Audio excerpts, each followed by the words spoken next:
돌아올 수 없는 다리를 건넌 적이 있습니까? 용서를 구할 용기도, 다시 시작할 힘도 없어 결국 포기해버리는 우리들. 나이가 들수록 더욱 무거워지는 자존심의 문. 오늘은 한 남성의 이야기를 들려드리겠습니다. 창밖으로 흐르는 풍경을 바라보며 저는 동쪽으로 향하는 기차에 몸을 실었습니다. 오랜만에 고향을 방문하는 길이었죠. 제 옆자리에는 예순이 훌쩍 넘어 보이는 노신사가 앉았습니다. 깔끔한 정장 차림에 머리는 반백이었지만 눈빛만은 젊은이처럼 초롱초롱 빛나고 있었습니다. 처음엔 서로 침묵을 지키며 각자의 시간을 보내고 있었죠. 그런데 문득 제 시선이 그의 손가락에 머물렀습니다. 그는 마치 중요한 결정을 앞둔 사람처럼 손가락을 불안하게 떨며 창밖을 응시하고 있었습니다. 걱정이 된 저는 조심스럽게 말을 건넸습니다. 실례지만 많이 긴장하신 것 같아서요. 그 말에 노신사는 잠시 놀란 듯 저를 바라보더니 쓴웃음을 지었습니다. 그렇게 보이나요? 사실 오늘은 내 인생에서 가장 중요한 날이 될지도 모르고 모든 것이 결정되는 날이지.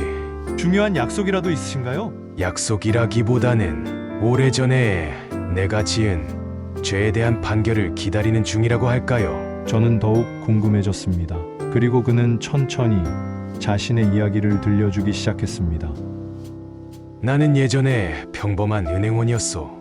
예쁜 아내와 결혼하고 행복한 가정을 꾸렸지.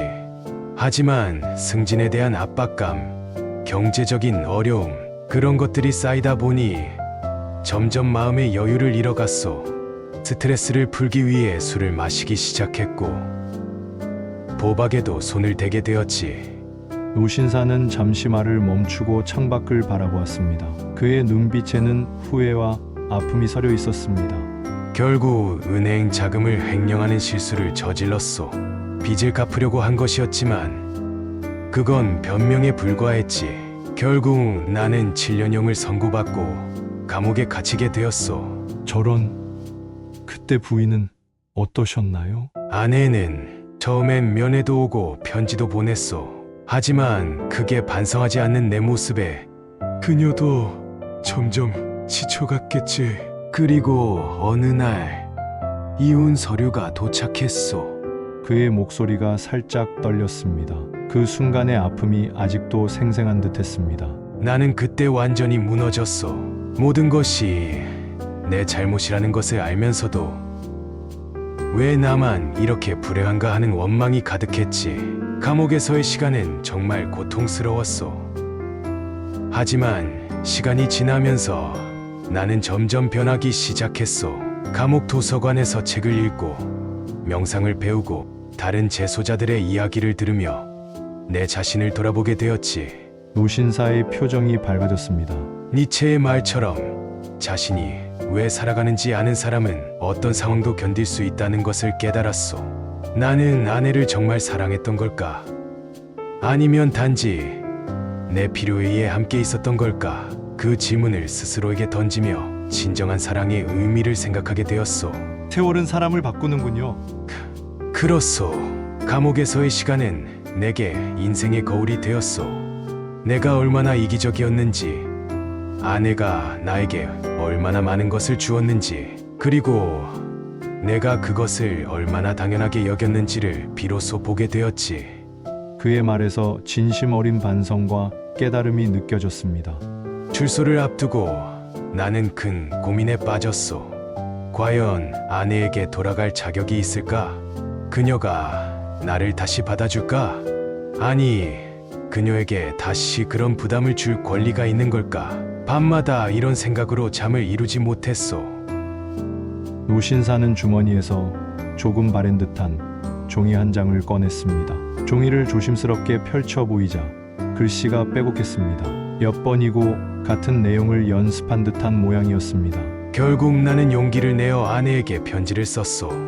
그가 천천히 편지를 읽기 시작했습니다. 오랜만이오. 잘 지내고 있어. 나는 다음 달에 출소하게 되었어. 많은 시간이 흘렀고 당신은 이미 새 삶을 시작했을지도 모르겠소. 하지만 내게는 당신밖에 없다는 걸 이제야 알게 되었어. 너무 늦었을지도 모르지만 한 번만 더 기회를 달라고 부탁하고 싶소. 염치 없지만 내가 당신에게 다시 돌아가도 되겠소?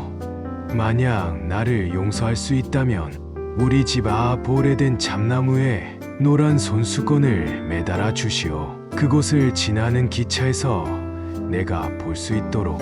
손수건이 없다면 그냥 당신의 행복을 바라며 조용히 떠나겠소.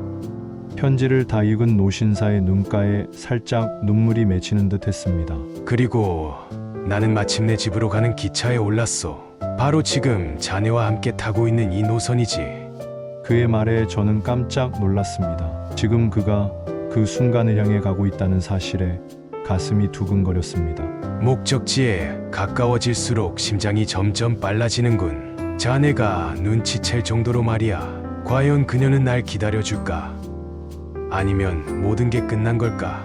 이제 정말 거의 다 와가는데 온몸이 떨리는군. 그의 목소리가 점점 작아지며 고개를 숙여 손에 든 편지를 바라보았습니다. 더 이상 말을 잇지 못하는 듯 했습니다.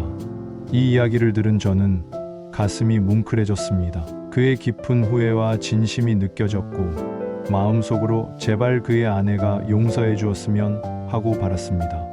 그런 생각을 하며 창밖을 바라보던 순간 세상에, 잠시만요. 저 나무 맞죠? 저것 좀 보세요. 손수건이 한 장이 아니에요. 나무 전체가 노란 손수건으로 뒤덮였어요. 제 외침에 노신사는 황급히 창가로 몸을 기울였습니다. 그의 얼굴에 놀라움과 기쁨이 교차했습니다. 이럴 수가. 정말.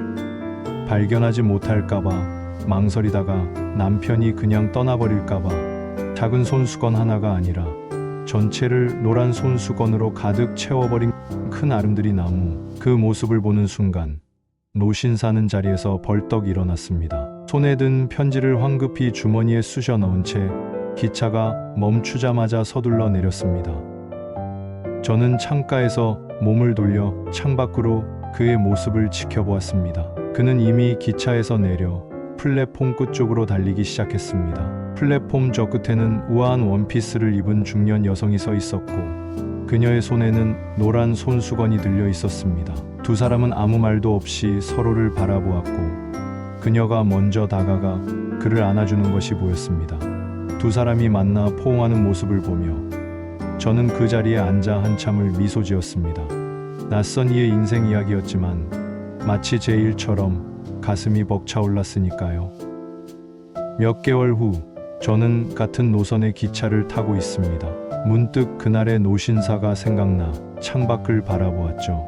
그리고 놀랍게도 그 참나무가 보이는 자리에서 무언가가 제 시선을 사로잡았습니다. 나무에는 여전히 한 개의 노란 손수건이 매달려 있었습니다. 바람에 살랑거리는 그 손수건은 마치 누군가에게 손짓하는 것처럼 보였습니다. 인생에서 가장 어려운 일은 아마도 다시 시작하는 것일 겁니다. 특히 나이가 들수록 더 그렇죠. 하지만 가장 값진 것들은 언제나 용기를 필요로 합니다. 어쩌면 지금 이 순간 마음속에 떠오르는 얼굴이 있을지도 모릅니다. 오랫동안 연락하지 않았던 친구, 크고 작은 오해로 멀어진 가족, 혹은 용기 내어 다가가지 못했던 누군가.